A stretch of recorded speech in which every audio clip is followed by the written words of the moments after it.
మద్యం కేసులో YCP విజయసాయిరెడ్డికి SIT మరోసారి నోటీసులు అందించింది. ఈ నెల 12న విచారణకు రావాలని ఆదేశించింది. మరింత సమాచారం మా ప్రతినిధి జయప్రకాష్ అడిగి తెలుసుకుందాం. జయప్రకాష్, సాయిరెడ్డికి మరోసారి నోటీసులు ఇవ్వటంలో ఆంతర్యం ఏంటి?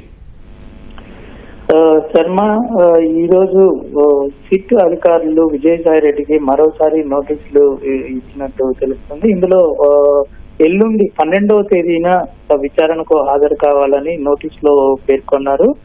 ఉదయం 10 గంటలకు విజయవాడ సిపి కార్యాలయంలో 2nd ఫ్లోర్ లో ఏర్పాటు చేసిన సిట్ కార్యాలయానికి విచారణకు హాజరు కావాలని ఆ నోటీసులో పేర్కొన్నారు. ఇప్పటికే ఒకసారి సిట్ అధికారులు విజయసాయిరెడ్డిని మద్యం కేసులో విచారించారు. ఇది రెండోసారి విచారణకు రావాల్సిన అవసరం ఉంది. ఇందులో ప్రధానంగా ఇప్పుడు ఈ సమయంలో రావటం అనేది చాలా ప్రాధాన్యత సంచరించుకుంది అని చెప్పుకోవచ్చు. ఇప్పటికే ఈ కేసులో 11 మందిని అరెస్ట్ చేసిన సిట్ అధికారులు మరోసారి విజయసాయిరెడ్డిని పిలవటం, మరికొద్ది రోజుల్లోనే దీనికి సంబంధించి ప్రాథమిక అభియోగపదం చార్జ్ షీట్ ని కోర్టులో రాయాల్సిన అవసరం ఉంది. కోర్టులో సమర్పించాల్సిన పనిలో ఇటు సిట్ అధికారులు ఉన్నారు.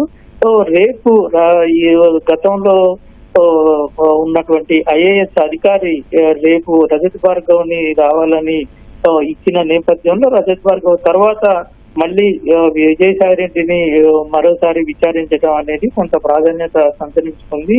గతంలోనే రాజ్ కసిరెడ్డి అరెస్టు కాకముందే కాకినాడ పోర్టుకు సంబంధించిన విషయంలో సిఐడి అధికారులు విచారణకి పిలిచినప్పుడు మొట్టమొదటిసారిగా బహిరంగంగా మద్యం కుంభకోణంలో రాజ్ కసిరెడ్డి పాత్ర ఉంది, ఆయనే కర్త కర్మ క్రియ అని చెప్పిన వ్యక్తి విజయసాయిరెడ్డి. మొదటిసారి రెండోసారి మీటింగ్లు తన నివాసంలో జరిగాయని బహిరంగంగానే మీడియాలో చెప్పిన సంగతి అందరికీ తెలిసిందే. దాంతో పాటు అదే విషయాన్ని నేను సిట్ అధికారులకు కూడా చెప్పానని మొదటిసారి విచారణప్పుడు బయటికి వచ్చి మరోసారి మీడియాకి తెలిపారు.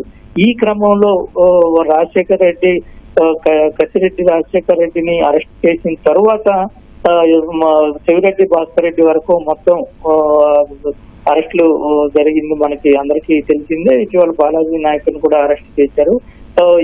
ఇందులో కీలకంగా వ్యవహరించిన వ్యక్తి మొదటిలో సమావేశం, రెండో సమావేశంలో ఏం చేయాలి, ఎలా చేయాలి, మద్యం పాలసీ ఎలా ఉండాలి అనే విషయాలన్నీ తెలిసిన వ్యక్తి విజయసాయిరెడ్డి కావటం అనేది ఇందులో చాలా కీలకం. ఈ కేసులో నిందితుడుగా కూడా విజయసాయిరెడ్డి ఉన్న విషయం అందరికీ తెలిసిందే. అయితే ఇప్పుడు చార్జ్ షీట్ నమోదు చేసే క్రమంలో మరోసారి విచారణకి పిలిచారంటే కీలక విషయాలు రాబట్టే అవకాశం ఇక్కడ మనకి కనబడుతూ ఉంది. ఇప్పటికే అంతిమ లబ్ధిదారులు ఎవరు అనే విషయాన్ని సిట్ అధికారులు ధృవీకరించారు. దాంతో కొంత ఆధారాలు కూడా సేకరించారు. అయితే దానికి కావలసినటువంటి మరికొన్ని ఆధారాల కోసమే ఇటు అప్పుడు ఎక్సైజ్ స్పెషల్ సిఎస్ గా ఉన్నటువంటి రజత్ భార్గవ్ కూడా ఈ రేపు రావాలని విచారణకు రావాలని నోటీసులు ఇవ్వటం వెనక ఆంతర్యం మనకి కనబడుతూనే ఉంది. ఎవరు ఆదేశాల మేరకు నోటీసు అప్పుడు ఈ కొన్ని ఆదేశాలు ఇచ్చారు అనే విషయాలన్నీ రాబట్టే అవకాశం ఉంది. దాంతో పాటు ఈ మద్యం కుంభకోణానికి సంబంధించి ఏ మార్గాల్లో అంతిమ లబ్ధిదారుడికి చేరింది, ఎవరెవరు ఇందులో ప్రధాన సూత్రధారులుగా ఉన్నారు, ఎలా చేరింది అనే విషయాలన్నీ కొంత విజయసాయిరెడ్డికి తెలిసే అవకాశం ఉంటుంది. ఎందుకంటే గతంలో వైసీపీలో ఆయన ఉన్నప్పుడు చాలా కీలకంగా జగన్ తర్వాత నేతగా వైసీపీలో ముద్రపడిన విషయం అందరికీ తెలిసిందే. ఇప్పుడు ఈ సమయంలో కేసు దర్యాప్తు అనేది చాలా కీలక దశకి చేరుకుంది.